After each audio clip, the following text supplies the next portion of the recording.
Welcome back, Andrew. Big day for Saudi Arabia. I'm looking here at the Sharq al-Awsat newspaper. They're one of the few that got this headline, given how late this came out. Again, very clearly spelling out the plans of this government, but also pointing out that there's plenty of work to do, because they're saying they got to get the infrastructure ready for the introduction later in the summer in 2018. Just give us some context about how massive this is within what is already a very ambitious reform program from this royal family. Right. Well, I would say in one sense, it's not massive, in the sense of allowing women to drive, ranks up there with allowing them to breathe and speak. From a human rights point of view, it's very kind of incremental.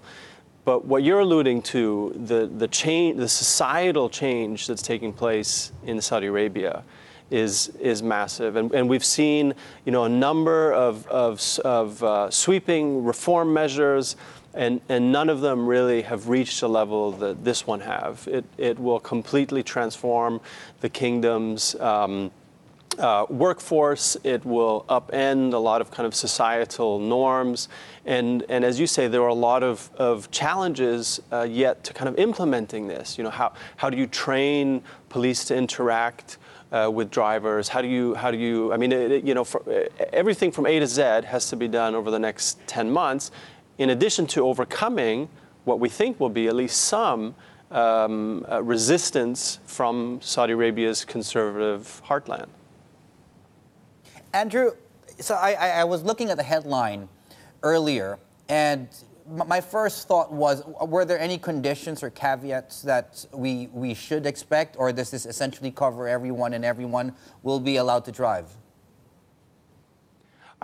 From what we've been told, and there was a briefing yesterday in Washington, D.C. by the Saudi ambassador, there will be no conditions.